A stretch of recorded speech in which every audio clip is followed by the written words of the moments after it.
Sábado 26 e hoje nós vamos meditar o seguinte: alguns, sem o saberem, hospedaram anjos. Olha que coisa maravilhosa. Muitas vezes a Bíblia conta de encontros com anjos em que as pessoas não reconheceram que era um anjo. Lembra da história de Tobias, que nós estudamos aqui na liturgia há poucos dias atrás? Então, com Abraão acontece a mesma coisa. Ele se encontra com o próprio Deus na forma de 3 anjos. E aí vai ser revelada o nascimento de Isaac, e aí vai ser a vez de Isabel achar engraçado, porque Abraão já estava com 99 anos, quando veio o anúncio de que Deus realmente iria dar um filho a ele, uma posteridade que ia se reproduzir e tão numerosa quanto as estrelas do céu ou as areias do mar. Vamos à primeira leitura então, os 3 anjos, Gênesis 18, a partir do versículo 1. O Senhor apareceu a Abraão nos carvalhos de Mambré, quando ele estava assentado à entrada de sua tenda no maior calor do dia. Abraão levantou os olhos e viu 3 homens de pé diante dele. A tradição da igreja vê aqui a Trindade, Pai, Filho e Espírito. Levantou-se no mesmo instante da entrada de sua tenda, veio-lhes ao encontro e prostrou-se por terra. Olha, ele prostrou-se diante desses 3 homens. Para ele, eram 3 homens. Meu Senhor, disse ele, se encontrei graça diante de vossos olhos, não passeis avante sem vos deterdes em casa do vosso servo. Vou buscar um pouco de água para vos lavar os pés. Olha esse costume que havia à época, de quando chegava uma visita, alguém trazia uma bacia com água para lavar os pés. Na época, isso era assim de uma hospitalidade tão grande, que certa vez Jesus reclamou com alguém: olha, eu vim aqui, você não me deu uma bacia para lavar os pés, no entanto, esta mulher não para de lavar os meus pés com suas lágrimas e enxugar com seus cabelos. Então, Abraão ofereceu um pouco de água para vos lavar os pés. Versículo 5. Descansai um pouco sob esta árvore. Eu vos trarei um pouco de pão, e assim restaurareis as vossas forças para prosseguirdes o vosso caminho. Porque é para isso que passastes perto de vosso servo. Eles responderam: faze como disseste. Abraão foi depressa à tenda de Sara. Depressa, disse ele, amassa 3 medidas de farinha e coze pães. Correu em seguida ao rebanho, escolheu um novilho tenro e bom e deu-o ao criado, que o preparou logo. Tomou manteiga e leite e serviu aos peregrinos, juntamente com o novilho preparado, conservando-se de pé junto deles, sob a árvore, enquanto comiam. E disse-lhe: onde está Sara, tua mulher? Ela está na tenda, respondeu ele. E ele disse-lhe: voltarei à tua casa dentro de 1 ano, a esta época, e Sara, tua mulher, terá um filho. Ora, Sara ouvia por detrás a entrada da tenda. Abraão e Sara eram velhos, de idade avançada, e Sara tinha já passado da idade. Ela pôs-se a rir secretamente. Velha como sou, disse ela consigo, conhecerei ainda o amor? E o meu Senhor também é já entrado em anos. O Senhor disse a Abraão: por que se riu Sara, dizendo: será verdade que eu terei um filho, velha como sou? Será isso, porventura, uma coisa muito difícil para o Senhor? Em 1 ano, a esta época, voltarei à tua casa e Sara terá um filho. Sara protestou: eu não ri. E disse ela, pois tinha medo. Mas o Senhor disse-lhe: sim, tu riste. Palavra do Senhor, graças a Deus. Então, nessa idade, Deus cumpriu a promessa. É como se o anjo dissesse: existe alguma coisa impossível para Deus, por acaso? Lembra o que foi dito também a Nossa Senhora? Porque a Deus nenhuma coisa é impossível. Sua prima Isabel, que é tida como estéril, é idosa, até ela conceber um filho na velhice. Porque a Deus nenhuma coisa é impossível. Vamos então ao responsório de hoje, que não é salmo. Salmos são orações. Então, às vezes, a liturgia pega orações também de outros livros.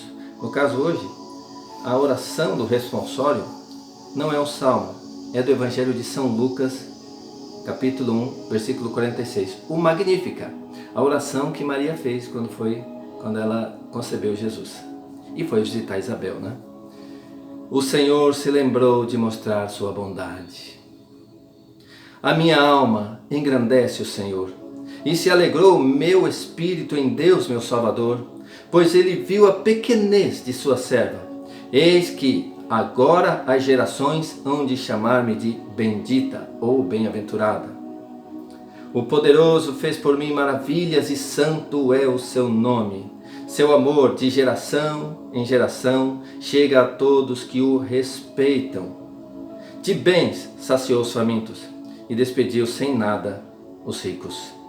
Acolheu a Israel, seu servidor, fiel ao seu amor, como havia prometido aos nossos pais em favor de Abraão e de seus filhos para sempre. Amém. Evangelho do dia. Evangelho de Mateus 5:17. Nós estivemos fazendo até semana passada o Sermão da Montanha, o discurso de Jesus, a pregação de Jesus. Agora são ações de Jesus e ações milagrosas, porque Jesus, cheio do Espírito Santo, se manifestam nele os carismas, curas, milagres, prodígios, profecias, sabedoria, etc. E aqui, nesse capítulo 8, versículos 5 ao 17, vai acontecer também um milagre maravilhoso. Vamos ler aqui. Evangelho de nosso Senhor Jesus Cristo, segundo São Mateus. Glória a vós, Senhor. Pelo sinal da Santa Cruz, livrai-nos Deus, nosso Senhor, dos nossos inimigos. Em nome do Pai, do Filho e do Espírito Santo. Amém. Vamos lá. Tendo Jesus descido da montanha, uma grande multidão o seguiu. É o versículo 5. Entrou Jesus em Cafarnaum. Um centurião veio a ele e lhe fez esta súplica. Atenção, centurião. Centurião é aquele povo que faz parte daquele povo que nós chamamos de pagãos. Centurião era um soldado romano. Ele tinha sob sua responsabilidade 100 soldados. Era um centurião. Então, um pagão. Um homem que não fazia parte do povo judeu, do povo da igreja, do templo. Não. Ele era um pagão. Ele não fazia parte do povo de Israel, dos descendentes de Abraão, para quem Jesus se dirigia. Pois bem, veio esse pagão pedir um milagre para Jesus. Esse centurião. Um centurião veio a ele e lhe fez esta súplica. Senhor, meu servo está em casa de cama, paralítico, e sofre muito. Disse-lhe Jesus, eu irei e o curarei. Respondeu-lhe o centurião, Senhor, eu não sou digno de que entreis em minha casa. Dizei uma só palavra e o meu servo será curado. Pois eu também sou um subordinado, eu tenho soldados às minhas ordens. Eu digo a um vai e ele vai, a outro vem e ele vem. E a meu servo faz isto e ele faz. Olha a fé desse homem. Nem precisa ir lá em casa. Dá uma ordem daqui e ele será curado lá. Que fé! Olha, Jesus disse, eu vou lá, eu vou curar. Não, nem precisa, Senhor, eu não sou digno que entre na minha casa. Diga daqui uma palavra e o meu servo será curado lá. Um pagão, um centurião romano demonstrando essa fé. E aí, versículo 10. Ouvindo isto, cheio de admiração, disse Jesus aos presentes, em verdade vos digo, não encontrei semelhante fé em ninguém de Israel. Israel são os judeus. Israel são os filhos de Abraão. É num pagão que Jesus encontrou. Olha, eu não encontrei tamanha fé em ninguém de Israel. Por isso eu vos declaro que multidões virão do Oriente, aí está falando de outros povos que não judeus, virão do Oriente, do Ocidente, e se assentarão no reino dos céus com Abraão, Isaque e Jacó. Pagãos. Pagãos virão e se sentarão no céu com Abraão, Isaque e Jacó, enquanto os filhos do reino, os judeus, serão lançados nas trevas exteriores, onde haverá choro e ranger de dente. Que palavra dura que o Senhor fez para aqueles que se diziam da igreja. Ele viu uma fé dessa de um pagão, e ele diz, olha, muitos dos estrangeiros, dos pagãos, vão se sentar no céu com Abraão, mas os filhos do reino serão lançados nas trevas exteriores. Com que tristeza Jesus diz isso. Depois, dirigindo-se ao centurião, disse: vai, seja-te feito conforme a tua fé. Na mesma hora, o servo ficou curado. Foi então Jesus à casa de Pedro, cuja sogra estava de cama, com febre. Tomou-lhe a mão e a febre a deixou. Ela levantou-se e pôs a servi-los. Pela tarde, apresentaram-lhe muitos possessos de demônios. Com uma palavra expulsou ele os espíritos e curou todos os enfermos. Curou todos os enfermos. Assim se cumpriu a predição do profeta Isaías. Tomou as nossas enfermidades e sobrecarregou-se dos nossos males. Isaías 53, 4. Palavra da salvação. Glória a vós, Senhor. Em verdade, Ele levou sobre si as nossas dores, nossas feridas, nossas enfermidades. E é pela graça do Espírito Santo que agia em Jesus que os carismas se manifestavam com o dom da libertação, dom de cura, dom de milagres.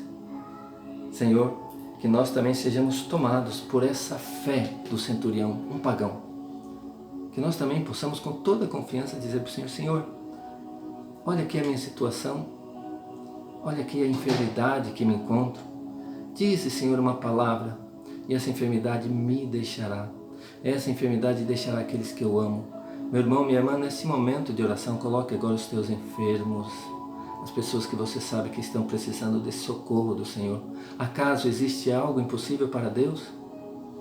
Então, irmão, lembra do que o Senhor disse no Evangelho de ontem: eu quero ser curado. Acredite que o Senhor quer te curar. O Senhor quer nos curar muito mais do que nós desejamos ser curados, disse o Padre Eudacir. O Senhor quer nos curar muito mais do que nós desejamos ser curados. Senhor, olha a tua igreja, restaura, cura, liberta e salva. Leva-nos para o céu. Irmãos, nós estivemos reunidos aqui nesse vídeo em nome do Pai, e do Filho e do Espírito Santo. Amém.